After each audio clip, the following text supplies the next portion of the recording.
तो आज कुछ एक इंडिपेंडेंस का टॉपिक लेकर हम हमारे 18 पापस्थानक में जो फोर्थ वाला पापस्थानक है, जो पाप है, उसमें हम आगे बढ़ेंगे। तो दोनों को रिलेट करते हुए हम आगे बढ़ेंगे।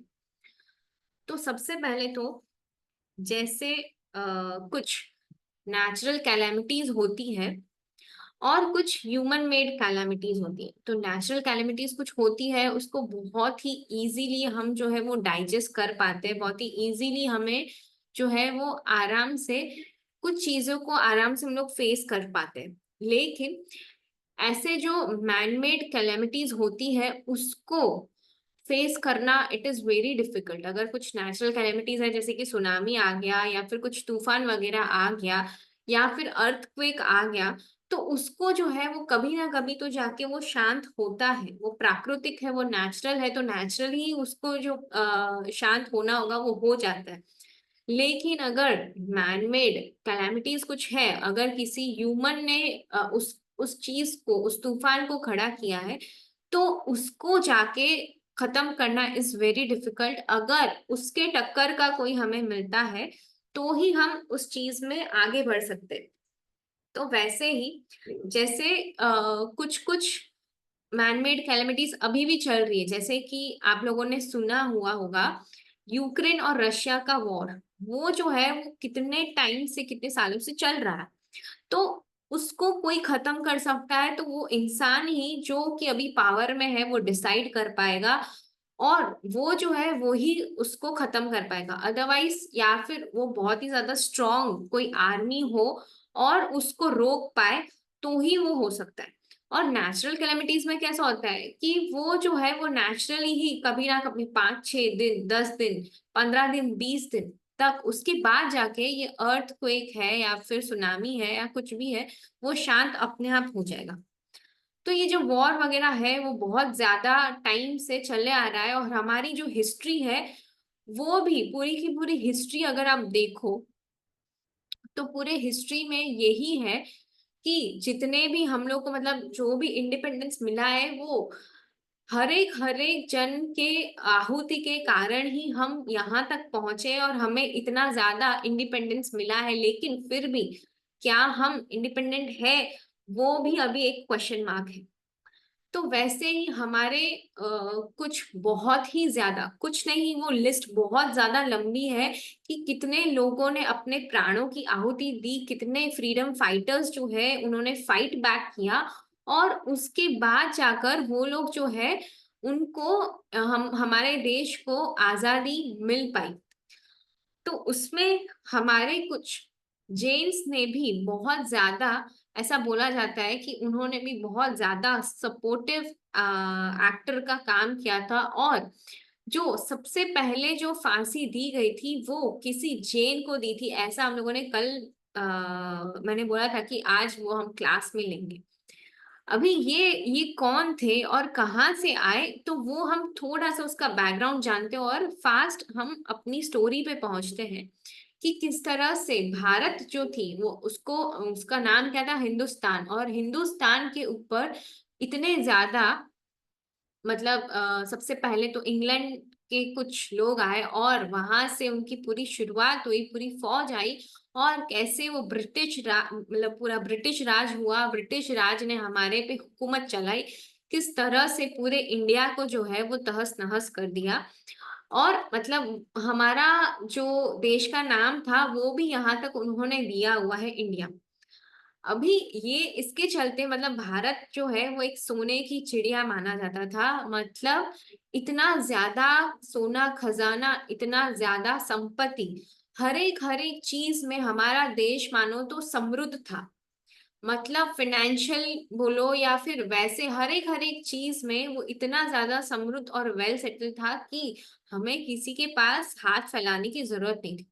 और वैसे करते करते इंग्लैंड वाले आए और उन्होंने अपना पूरा ब्रिटिश राज फैलाया, और कैसे उन्होंने पूरा स्टडी किया, ज्योग्राफिकली स्टडी बोलो या एजुकेशन की स्टडी बोलो या आध्यात्मिक स्टडी बोलो, या फिर हमारे जो भी विद्यापीठ, मतलब जितने भी विद्यापीठ वगैरह चलते थे, जो हमारे जितने स्कूल सिस्टम यहाँ पर गुरुकुल सिस्टम चलता था, तो ऐसा माना जाता है कुछ 7 लाख+ गुरुकुल यहाँ पर हर एक गांव के अंदर, अभी गांव उस टाइम पे कुछ 7,35,000 समथिंग थे, और 7 लाख से भी ज्यादा जो है वो गुरुकुल वास चलता था।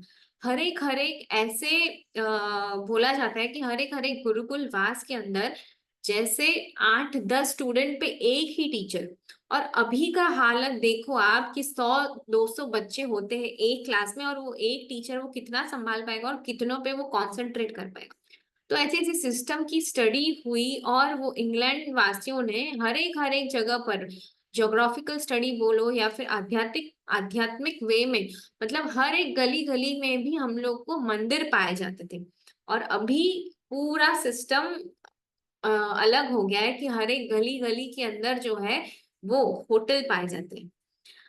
तो उन्होंने इतना ज्यादा आके पूरा हर एक चीज को तहस नहस किया, हर एक चीज को जो है वो डिस्ट्रॉय कर दिया, और जो पूरी भारत की जो पूरी सांस्कृतिक जो पद्धति थी, जो संस्कृत था, मतलब जो कल्चर था, और जो भी स्पिरिचुअलिटी थी, वो सब कुछ आके उन्होंने खत्म किया। यहाँ तक कि मतलब हमारी संपत्ति को लूट के चले गए, हमारे मंदिरों को लूटा, हमारे तीर्थों की तहस नहस कर दिया। और उन्होंने जो हमारी सांस्कृतिक जो कल्चर था वो भी आके उन्होंने पूरा का पूरा डिस्ट्रॉय कर दिया।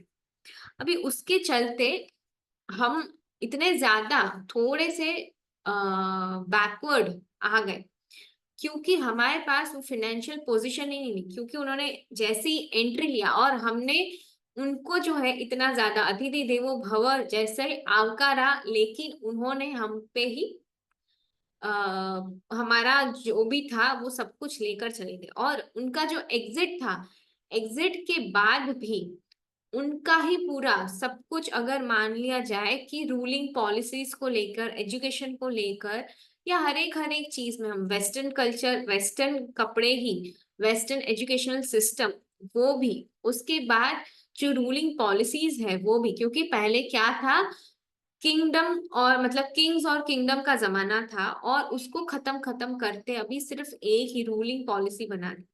तो वैसे हम एक्चुअल में तो है आजाद हो गए, लेकिन इतनी ज्यादा उन्होंने जो है हम पे हर एक चीज उन्हीं के वे में अभी भी चल रही है, वैसा हमारा पूरा सिस्टम हो गया है। आप एजुकेशन सिस्टम ले लो या एग्रीकल्चर में भी ऐसा ही है। हम जो है पहले बोला जाता है कि वैसे तो हमें वो अभी जो है वो मल्टीग्रेन्स वगैरह निकले। पहले के जमाने में एक्चुअल में सिर्फ मल्टीग्रेन ही चलता था, ये वीट वगैरह नहीं चलता था। और इन्होंने क्या आके इंट्रोड्यूस किया, वीट और मैदा। क्यों? क्योंकि यहाँ पर रहने के बाद उन्हें क्या खाने की आदत थी, सिर्फ और सिर्फ ब्रेड खाने की आदत थी। और उसी के चलते यहाँ पर वीट की खेती की गई, वीट का फार्मिंग हुआ, और वीट फार्मिंग के बाद ये ब्रेड और ये मैदा इंट्रोड्यूस हुआ। वरना हम जो है वो बाकी बाजरे, रागी, जव, ज्वार, ये जो सारी चीजें हैं, जो पुरानी चीजें हैं, वो हम खाने के अंदर हमारी वैसी पद्धति थी। तो उन्होंने एक्चुअल में बहुत ही ज्यादा हमारे रूट से ही हमको जो है वो उखाड़ फेंका है। और हम ये जो है आ, मतलब ये जो पूरा वेस्टर्न कल्चर, मॉडर्नाइज कल्चर देख देख के इतने ज्यादा पागल हो गए हैं, इंक्लूडिंग अस, मतलब हमारी भी बात है उसके अंदर। ना ही सिर्फ ऊपर ऊपर की बात करी हूँ, सभी लोग उसके अंदर, सभी लोग शामिल हैं। और हर एक जन के अंदर अभी जो है वो वेस्टर्न कल्चर, मॉडर्नाइज कल्चर सबके अंदर वो एकदम ठूस ठूस के भरा दिए। तो उसी के चलते अभी वो बात हो रही थी कि इतने ज्यादा फ्रीडम फाइटर्स, उन्होंने फिर भी अपनी बुद्धि से, अपने बहादुरी से, शौर्यता से इतनी ज्यादा लड़ाई वगैरह की। लिस्ट इतनी ज्यादा लंबी है कि गांधी जी हो गए, भगत सिंह हो गए, सुखदेव हो गए, और न जाने कितने आजाद, वो चंद्रशेखर आजाद और झांसी की रानी, मतलब इतने सारे वो एग्जाम्पल्स हैं कि कितनों ने हर एक स्टेज पे, हर एक लेवल पे अपने हिंदुस्तान को बचाने के लिए क्या कुछ नहीं किया। तो उसमें से एक छोटी सी एक स्टोरी आती है, सबने शायद मूवीज देखी होगी, भगत सिंह हो या चंद्रशेखर आजाद, या फिर गांधी जी की भी बहुत सारी मूवीज है, झांसी की रानी पे भी बहुत सारी मूवीज है, छत्रपति शिवाजी पे भी मूवीज है, उन पे सीरियल्स वगैरह भी आते हैं। तो ऐसे ऐसे कहीं ना कहीं आपने स्कूल के अंदर भी हिस्ट्री में, अभी हिस्ट्री में देखो तो पूरा का पूरा जो है वो हिस्ट्री हमारे स्कूलिंग सिस्टम से, हमारी जो हिस्ट्री थी उसको पूरा डिस्ट्रॉय कर दिया, और हमें क्या मिला, जो बाहर का, आउटसाइड फॉरेन कंट्रीज का जितना भी ज्ञान है वो हमको ठूस ठूस के भरने में आया। तो हमारा जो हिस्ट्री और जो कल्चर था वो हम तक कभी पहुंचा ही नहीं था। तो वैसे ही आ, ये एक इस लिस्ट के अंदर एक ऐसे जैन महानायक की कथा आती है कि ये जो जैन बंदे थे, वो जो है उन्होंने क्या किया था, अपनी खुद की जमीन, 3,000 एकड़ की जमीन, ये जो एक मुगल का नाम आता है, उनका नाम मैं भूल गई, एक सेकेंड, बहादुर शाह जफर। तो ये जो बहादुर शाह जफर है, उनको उन्होंने कुछ जमीन दी थी, किस लिए, ताकि वो जो है वहां पर अपना पूरा जो है फ्रीडम, मतलब फाइटिंग के लिए अपनी जमीन को यूज कर सके, अपने पूरे सैन्यों को वहां पर तैनात कर सके और फाइट कर सके। और उसी के चलते ये जो जैन श्रावक ने, लालचंद जी जिनका नाम है, उन्होंने ये जो जमीन दी, और उसी के चलते उनको क्या हुआ, 1850s की बात है ये, 1857 में बात है ये, जब ये ब्रिटिश राज चलता था, और उसी के चलते उसके नेक्स्ट ईयर ही उनको जो है, क्योंकि उन्होंने जमीन दी थी लाल बहादुर शाह, मतलब ये लाल बहादुर, सॉरी, बहादुर शाह जफर को, जिन्होंने अपने फाइटिंग के लिए जमीन दी थी, उसके चलते ये इन्होंने क्या किया, ब्रिटिश राज ने सबसे पहले उनको जो है वो फांसी की सजा दी थी। क्यों? क्योंकि ये जो है वो फाइट बैक करने के लिए जमीन यूज करते थे। और उसी के 5 महीने के अंदर अंदर एक और फैमिली था, उसमें 2 जन थे, उनको वापस से सजा सुनाई दी। अभी ये कौन थे, उनका नाम आता है अमरचंद जी बाठिया। अभी ये जो अमरचंद जी बाठिया थे, वो जो है वो मतलब एक सामान्य से सेठ बोलो, या फिर उन्होंने क्या किया था, एक जैन श्रेष्ठी थे, बीकानेर के रहने वाले थे, और वहां पर ये जो श्रेष्ठी थे, उन्होंने 12 साल तक फिनेंस, उन्होंने झांसी की रानी के पूरे सैन्य को बैकबोन सपोर्ट किया था फाइनेंशियली। और उन्होंने 12 साल तक कुछ भी, किसी को भी पता नहीं चला, ऐसे ये जैन श्रेष्ठी, और 13th ईयर पे इनको पता चला, वैसे ये पूरे सैनिक को जो है वो फिनेंशियली उनको स्टेबल रख रहे हैं। वैसे ही ये जो अंग्रेज है, उन्होंने क्या किया, तुरंत ही 13th वे ईयर पे उनको फांसी की सजा सुनाने का ऐलान कर दिया। अभी ये जो फांसी की सजा सुनाई, तब जो है उन्होंने सेठ, मतलब वो अंग्रेजों ने बोला कि आप एक बार के लिए अपना सिर झुका झुका दो हमारे सामने, नहीं तो फांसी, नहीं तो आप सॉरी बोल दो। लेकिन ये जो सेठ है, उन्होंने अपना सिर नहीं झुकाया। ये जो सिर है वो सिर्फ परमात्मा के आगे ही झुकता है। और ऐसे करते हुए उनको जो है वो फांसी की सजा सुनाने में आई। लेकिन उन्होंने क्या एक आइडिया किया, अंग्रेजों ने, उन्होंने क्या किया, एक बड़ी सी तोप के ऊपर उनके बेटे को रखा, और उन्होंने बोला, या तो फिर आपको फांसी, या फिर आप सॉरी बोलो, नहीं तो मैं ये जो आपका जो बेटा है उसको मैं उड़ा दूंगा।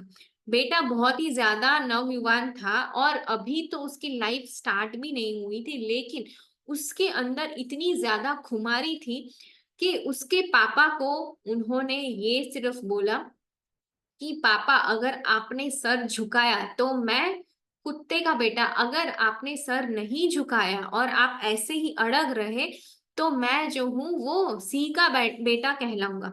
और वो ही वर्ड्स सुनकर उनके जो पापा है, उन्होंने अपना सिर नहीं झुकाया। उन्होंने बोला कि मुझे मंजूर है, मेरे बेटे का मृत्यु हो जाए तो भी चलेगा, मेरा मृत्यु हो जाए तो भी चलेगा, लेकिन ये सिर जो है मैं नहीं झुकाऊंगा। और उनको उसी टाइम पे ऑन द स्पॉट फांसी की सजा होती है और उनके बेटे को जो है वहां पर तोप से उड़ाया जाता है।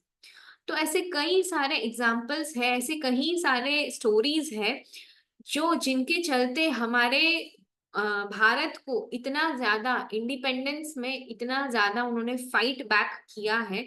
तो ऐसे कुछ कुछ एग्जाम्पल है, जैसे एक और एग्जाम्पल है, तो आपने देखा होगा एक स्टेट बहुत ही सुंदर, बहुत ज्यादा लोग जो है वो एवरी टाइम छुट्टियों मनाने के लिए अभी सबका एक ट्रेंड चल रहा है जहां पर जाते हैं, उसका नाम है गोवा। ये जो गोवा स्टेट है वो पूरा का पूरा जैनों से भरा पड़ा था, जैन की बस्ती इतनी ज्यादा थी वहां पर। और ये जो गोवा स्टेट था वहां पर जो राजा राज करते थे, और वो जो थे वो भी जैन थे, और उन्होंने जो है जैन धर्म अंगीकार किया था। अभी वहां पर एक पादरी आता है, और वो जो पादरी है वो बोलता है कि आप जो है ये क्रिश्चियनिटी को, मेरे क्रिश्चियन रिलीजन को आप एक्सेप्ट कर लो। अभी ये जो पादरी था वो बहुत ज्यादा स्मार्ट था, बहुत ही ज्यादा उसने जो है वो पूरी स्टडी वगैरह किया हुआ था। उसने देखा कि यहाँ पर इतने सारे जैनों की बस्ती है, इतने सारे जैन यहाँ पर रहते हैं, और ये जो सारे कोई भी कन्वर्ट करने मतलब कोई भी कन्वर्ट नहीं हो। उसने बोला कि मेरा धर्म जो है वो आप स्वीकार कर लो। लेकिन वहां के जो लोग थे उनको वो धर्म तो स्वीकार नहीं करना था, और उन्होंने क्या किया, ये जो पादरी था उसने बोला कि अच्छा ठीक है, बहुत मेहनत के बाद उसने बोला कि ठीक है, मैं आपका धर्म स्वीकार करने के लिए रेडी हूं अगर आप मेरा धर्म स्वीकार नहीं करते हो। और उसने मतलब हर एक जगह पर ये न्यूज स्प्रेड हो गया कि ये जो पादरी है वो अपना जैन धर्म स्वीकार करने के लिए रेडी है। और इसने क्या किया, वो कुमुद राजा, मतलब हाँ उस राजा का नाम था कुमुद राजा, वो कुमुद राजा को बोला कि आप जो है वो हर एक जगह ऐलान कर दो, और भीड़ इकट्ठी हो गई। हर एक जन को पता चला कि ये जो पादरी है वो मतलब पादरी इन द सेंस फादर, तो ये जो फादर है वो क्रिश्चियनिटी से जैन धर्म को एक्सेप्ट करने के लिए रेडी है। हर एक जैन, मतलब ये जितने भी जैन थे वो सब लोग ये सोचकर आए कि हाँ ये कोई और बंदा हम में आ रहा है, वो वेलकम करने के लिए, वो देखने के लिए कि वो किस तरह से हमारे जैन धर्म को एक्सेप्ट कर रहे हैं। तो वो देखने के लिए सब लोग एक जगह इकट्ठा होते हैं। आप मानोगे नहीं, 15 से 20 हजार जैन वहां पर एक ही जगह पर इकट्ठे हुए। और लेकिन उसने क्या किया, जो फादर था उसको पूरा प्लान था, उसने वहीं पर एक साथ एक ही जगह पर इन सभी को उड़ा दिया। वो 15-20 हजार जैन की जो पूरी बस्ती थी जिससे गोवा जो पूरा जल हलता था, वो वहीं पर सारे के सारे डेड पड़े हुए हैं। और ये पादरी कोई नहीं, बड़े मतलब बाद में जाके सेंट जेवियर्स, जहाँ पे अभी हर एक जगह में हमारी स्कूलें चलती है सेंट जेवियर्स के नाम पर, और वहीं पे हम जो है अपने बच्चों को पढ़ने के लिए भेजते हैं। तो वैसे ही एक जलियांवाला बाग करके भी है, वहां पर भी ये जो एक ब्रिटिश का जो आदमी था उसने भी वहां पर पंजाब के अंदर जो जलियांवाला बाग है वहां पर आप देख भी सकते हो, अभी भी वो गोलियों के निशान है। अभी भी वहां पर वो पूरी जहां पर वो पूरा मैदान था इतना बड़ा, वहां पर जो पूरा मतलब आप मानोगे नहीं, वहां पर अभी भी कुछ कुछ ऐसे इंस्टेंसेस देखने को मिलते हैं कि हाँ एक्चुअल में यहाँ पर लड़ाई हुई थी। वहां पर वेल, मतलब वो जो वेल वगैरह था वहां पे वेल में कूदे भी थे लोग, इतनी ऊपर ऊपर तक पूरी सभी की बहुत ही ज्यादा मात्रा में डेड बॉडीज पड़ी हुई थी। तो ये जलियांवाला बाग या फिर ये गोवा, ये दोनों का ऐसा एक इंसिडेंट है जिसको याद करने के टाइम पे भी हमारी रूह कांप जाए कि ऐसे किस तरह से ये जो है यहाँ पर मानवता भी नहीं दिखाई किसी ने, और इस तरह से वो हिंसा का कार्य जो है हमारे यहाँ पर किया गया। तो वैसे ही वो जलियांवाला बाग का भी उसमें आगे किस्सा आता है कि एक 12 साल का लड़का है, उसने ये तय किया, और वो जो वहां पर पूरे, क्योंकि है ना खून से रंगी हुई थी पूरा जो, वो जो पूरा एरिया था पूरे खून से रंगा हुआ था, और वहां पे जो वहां की जो मिट्टी थी वो भी पूरी खून से रंगी हुई थी, पूरा ब्लड रेड, मतलब ऐसे बोला जाता है कि रेड रेड हो गया था। तो ये जो मिट्टी थी, वो 12 साल का एक लड़का वो अपने घर पे रखता था, और वो एवरीडे याद करता था कि मुझे जो है वो रिवेंज लेना है। मेरे जो रिलेटिव्स थे, मेरे जो लोग हैं, मेरा जो पूरा हिंदुस्तान है, उसके कारण उन्होंने ये इतनी आहुति देनी पड़ी, उसके लिए मैं रिवेंज लूंगा। और वो कोई नहीं बल्कि वो भगत सिंह थे। और आगे चल के वो ऐसे फ्रीडम फाइटर बने कि पूरा देश उनको याद रखता है। और उन्होंने भी बहुत ही ज्यादा हंसते हंसते, वो उन्होंने पूरा संसार भी नहीं अपना देखा था, और कितने ज्यादा छोटे उम्र के अंदर उन्होंने फांसी की सजा पाई थी, और वो भी हंसते हंसते। तो वैसे ही आज एक और जन की यहाँ पर बात करनी है, और यहाँ पर अपना एक 18 पापस स्थानक जो चल रहा था उसके बारे में भी, कि अपने जिन शासन के अंदर भी ऐसे ऐसे विरले पड़े हैं। जैसे भगत सिंह ने भी अपना पूरा फैमिली वगैरह नहीं बनाया था, और उससे पहले ही उन्होंने क्या किया था, मौत का सामना किया था। तो वैसे ही बहुत सारे फ्रीडम फाइटर्स अपने यहाँ पे भी है, जो जिन्होंने जिन शासन के लिए अपनी अपनी पूरी लाइफ को कुर्बान किया, अपनी अपनी पूरी लाइफ जो है वो उन्होंने दे दी, कि हाँ हम जो भी करेंगे पूरा का पूरा जिन शासन के लिए ही करेंगे। हमें जो है अपनी खुद की लाइफ देखनी भी नहीं है, और अपनी खुद की लाइफ बसानी भी नहीं है, और आगे भी नहीं चलना नहीं। तो वैसे ही एक आज के जमाने में बहुत ही ज्यादा एक एग्जाम्पल आता है, उनका नाम है कुमारपाल वी शाह। अभी ये जो कुमारपाल जी हैं, उन्होंने भी ऐसा ही तय किया, जब वो एक शिविर के अंदर गए थे, और वो शिविर जो है वो फर्स्ट टाइम एवर वो शिविर थी। और तब जो है वो भुवन भानु महाराज साहब की शिविर थी, वो भी आबू के अंदर अचलगढ़ में ऊपर। तो आबू देलवाड़ा आपने सबने सुना होगा। और वहां पर ये जो शिविर लेते हैं, ये जो महानायक है भुवन भानुसुरी, उनकी शिविर थी। और वहां पर दो दोस्त, कौन दो दोस्त, एक तो जो अभी के रत्न सुंदर सूरी महाराज साहब जो है वो, जिनके व्याख्यान वगैरह आपने सुने होंगे। और दूसरे ये जो कुमारपाल वी शाह, ये दोनों जिनकी अभी दीक्षा नहीं हुई थी, वैसे रत्न सुंदर सूरी जी और कुमारपाल वी शाह दोनों ही नवयुवक, दोनों ही अपने यंग एज के अंदर ये शिविर को सुनने के लिए जाते हैं। और वो शिविर जैसे ही वो चालू होता है, बीच में इतना ज्यादा तूफान, क्योंकि वो एक्चुअल में हिली एरिया है, और वहां पे इतना ज्यादा तूफान, जैसे हम मैंने बोला कि एक होता है नेचुरल कैलामिटीज और एक मैनमेड। तो अपने मैनमेड का तो एग्जांपल ले लिया, और वो भारत के अंदर इतनी ज्यादा मात्रा में चली आ रही थी, अभी तक जो है वो चल रही थी। तो वैसे ही एक नेचुरल कैलेमिटीज का एग्जाम्पल लेते हैं, तो वैसा वहां पर इतना भयंकर तूफान, तूफान थमने का नाम नहीं ले रहा है। और ये शिविर को चलाना सब इतना ज्यादा पैनिक हो गए, इवन महाराज साहब को भी लगा कि इस तूफान को थमाने के अंदर कुछ ना कुछ मुझे ऐसा कुछ करना पड़ेगा। मुझे जो है किसी को मतलब उनके खुद के उसमें सत्व तो था, ताकत तो थी, लेकिन उन्होंने वहां से एक प्रेरणा की। महाराज साहब ने बोला कि मुझे एक प्रेरणा करनी पड़ेगी, और शायद क्या पता उस चीज से ये तूफान थम जाए। और उन्होंने बोला कि है ऐसा कोई नवयुवान यहाँ पर जो इस तूफान को शांत कर सके, है किसी में इतनी ताकत जो ब्रह्मचर्य का पालन कर सके। और उसमें से ये एक कुमारपाल वी शाह जो है, उनको ऑन द स्पॉट इतना ज्यादा वैराग्य लगा, और उनको ऐसा लगा कि ये तूफान को मुझे शांत करना ही है, और ये शिविर अच्छे से हो पाए। उन्होंने क्या किया, वहां पर वहीं पर खड़े होकर उन्होंने प्रतिज्ञा ली कि ये अगर मेरे में सच्ची ब्रह्मचर्य पालने की शक्ति है, तो मैं जो हूँ मतलब मैं हमेशा एंड तक, लाइफ मेरी जब तक है तब तक मैं जो है वो ब्रह्मचर्य का पालन करूंगा। मैं शादी नहीं करूंगा, मैं घर नहीं बसाऊंगा। और वैसे ही उन्होंने ये प्रतिज्ञा ली कि ये तूफान वो जो है वो थम जाए, इसी के चलते मैं जो है आजीवन ब्रह्मचर्य का पालन करूंगा। और वहीं पे ही ऑन द स्पॉट जो है वो तूफान धीरे धीरे धीरे थम कर एकदम ही शांत हो गया।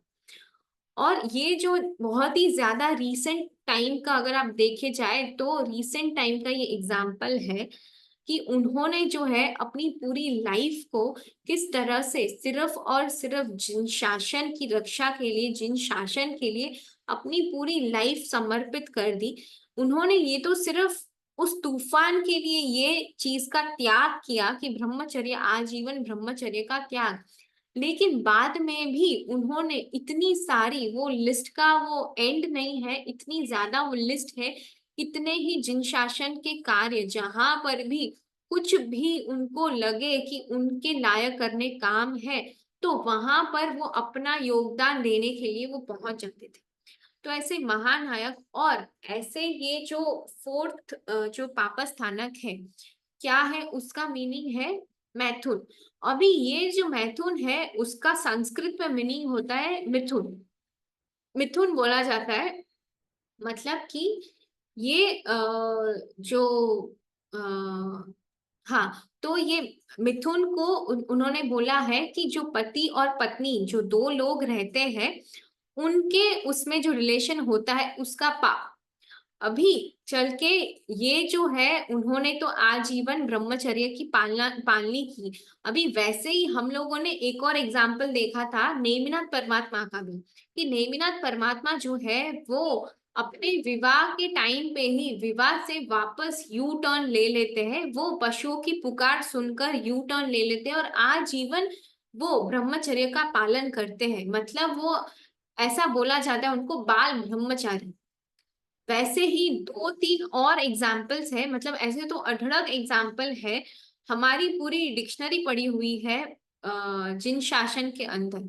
तो वैसा ये एक पाप जो है 18 पापस्थानक में से ये फोर्थ नंबर का ऐसा जो अब्रह्मचर्य मैथुन का जो पाप है वो सदैव के लिए उन्होंने जो है वो त्याग कर दिया।